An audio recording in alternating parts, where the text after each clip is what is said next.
नोरमा group, जो सोचता है वो करता है। आपके अपने सपनों का आशियाना। अभी अभी एक बड़ी खबर आ रही है और ये बड़ी खबर आपसे सीधे जुड़ी हुई इसलिए भी है कि 2025 के चुनाव से पहले लगातार ये कहा जा रहा है कि सरकार एक्शन में आ गई है और कई नीतियों कई योजनाओं को सामने ला रही है, चाहे वो केंद्र की सरकार हो या फिर राज्य की सरकार, दोनों ही इस तरह की बातें कर रही हैं।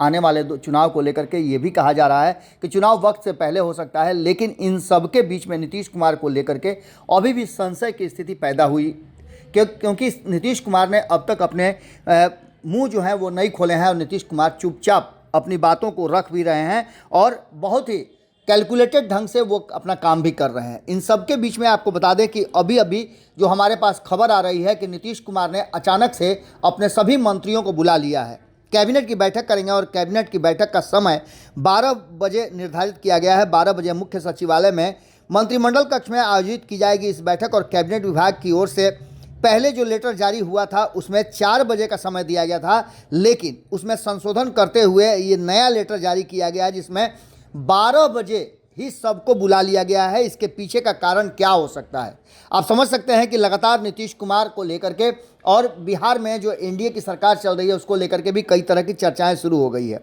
अचानक से इस समय के परिवर्तन और समय को पहले करने को लेकर के कई तरह की चर्चाएं एक बार फिर से शुरू हो गई है। हालांकि आपको बता दें कि पिछले सप्ताह विधानसभा में शीतकालीन सत्र के कारण बैठक नहीं हो पाई थी। इस बार की बैठक में कई महत्वपूर्ण एजेंडे शामिल होने हैं।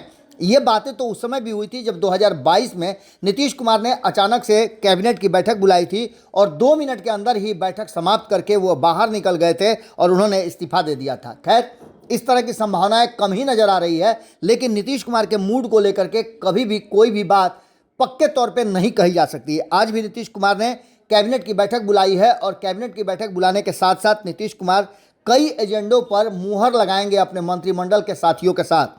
आपको बता दें कि नौकरी और रोजगार को लेकर के भी नीतीश कुमार बड़ा फैसला ले सकते हैं। 2025 विधानसभा चुनाव से पहले 7 लाख नौकरी देने का नीतीश कुमार ने घोषणा किया है और लोगों से वादा भी किया है। 2025 चुनाव से पहले कुल 12 लाख नौकरी 15 अगस्त को गांधी मैदान में मुख्यमंत्री नीतीश ने देने की बात की थी।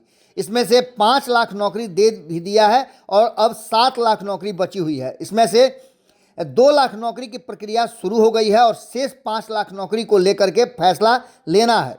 आपको बता दें कि मुख्य सचिव के स्तर से सभी विभागों के रिक्तियों को खंगालने का निर्देश भी दिया गया था। सभी विभाग इस काम में लगे हुए भी हैं। ऐसे में एक सप्ताह बाद होने जा रही कैबिनेट की बैठक में भी सबकी नज़र इस बात पर है कि नीतीश कुमार कौन सा फैसला लेंगे और नौकरी और रोजगार को लेकर के क्या कुछ सामने आएगा।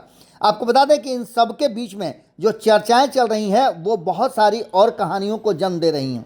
इसी बीच आपको एक और बड़ी बात बता दें कि जिस तरह से कैबिनेट बैठक बुलाने के साथ साथ ये चर्चा शुरू हो गई है, वैसे ही कई और बातें सामने नजर आ रही है। पिछली बैठक में सरकार ने सशस्त्र सेनाओं एवं केंद्रीय सशस्त्र पुलिस बल के शहीद कर्मियों को निकटतम आश्रित को दी जा रही अनुग्रह राशि को बढ़ाने का भी फैसला लिया था। वहीं राज्य में महिला संवाद कार्यक्रम का आयोजन कराए जाने के को लेकर के भी 225 करोड़ 78 लाख रुपए की स्वीकृति दी गई थी। आपको बता दें कि वहीं बिहार राज्य अल्पसंख्यक आवासीय विद्यालय योजना अंतर्गत पटना जिला अंतर्गत अंचल मसौढ़ी मौजा नूरा में 560 आवासीय क्षमता वाले अल्पसंख्यक आवासीय विद्यालय का निर्माण कराने के लिए राशि की स्वीकृति दी गई थी। इसके साथ साथ आपको बता दें कि मुख्यमंत्री नीतीश कुमार ने विधानसभा चुनाव से पहले राज्य के 12 लाख लोगों को नौकरी देने की बात कही थी, जिसकी चर्चा हमने पहले भी कर दिया। अब जबकि चुनाव आने वाला है और अल्पसंख्यकों को लेकर के कई तरह की भ्रांतियां फैल रही हैं, नीतीश कुमार के एजेंडे को लेकर के, नीतीश कुमार की मंशा को लेकर के भी सवाल खड़े हो रहे हैं। ऐसे में नीतीश कुमार की ये आज की जो कैबिनेट बैठक है उसको काफ़ी अहम बताया जा रहा है। 4 बजे की बैठक 12 बजे करने का मतलब ही किसी के समझ में नहीं आ रहा। हो सकता है कि नीतीश कुमार की कोई व्यस्तता हो या कोई मजबूरी भी हो, लेकिन जब जब नीतीश कुमार इस तरह का फैसला लेते हैं तब तब लोगों का संशय बढ़ जाता है। हमारी नज़र पूरी तरह से बनी हुई है।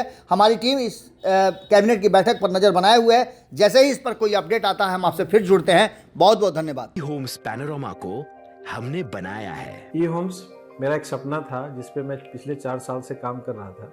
हमने जो बनाया है वो सबने है माना। ई होम्स पैनोरामा में हो आपका भी आशियाना। और फाइनली हमने 2021 में इस प्रोजेक्ट को लॉन्च किया। बहुत लोग अप्रिशिएट कर रहे हैं कि पूर्णिया जैसे शहर में, बिहार के, एक तो बिहार की बात करें उसमें भी पूर्णिया जैसे छोटे जगह में इस तरह का लाइफस्टाइल देना, ये सुन के हम लोगों को बहुत अच्छा लगता है।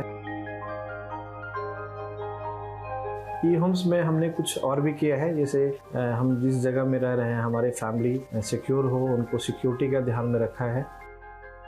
आपकी सुविधा और सुरक्षा आपके लिए खास है, ये आपका विश्वास है। इसमें आर्टिफिशियल इंटेलिजेंस का 7 लेयर सिक्योरिटी का हमने इस्तेमाल किया है। लस ग्रीन कैंपस को बनाया है। यदि हमारा बाउंड्री वाल है तो वो वर्टिकल गार्डन है। ये जितनी भी फैसिलिटी होता है एक इंटरनेशनल टाउनशिप में, ई होम्स है, ये हम लोग विश्वास नहीं कर पा रहे हैं। जो भी हमारे मित्र दोस्त या जो भी हमारे बाहर के बाहर आते हैं तो हम लोगों को बहुत अच्छा सुनने को मिलता है और बहुत अच्छा क्रेडिट मिल रहा है। वो सारा हमने सिर्फ एक बिल्डिंग नहीं बनाया, हमने एक बहुत अच्छा लाइफस्टाइल दिया ई होम्स में, और मेरा एक सपना था जिसको मैं आज फुलफिल होते हुए देख पा रहा हूँ। ये आपका आवास है। ई होम्स पैनोरामा में अब आपका निवास है। E homes panorama, luxurious lifestyle redefined. Panorama group, जो सोचता है वो करता है। अगर ये वीडियो पसंद आई और वह बिहार के राजनीति और बिहारियत से सरोकार रखेनी तो सब्सक्राइब बटन दबा के चैनल के सब्सक्राइब कर ली। ओजे एगो घंटी बा, ओकरा बटन दबा देला से कुल सटीक और मारक खबर रुआ मुफ्त में मिल जाई। अगर रुआ पत्रकारिता के हमनी के नया प्रयोग में सहयोग कर चाहतानी तो ज्वाइन बटन दबा दी। पेटीएम नंबर नोट कर ली 9386816700।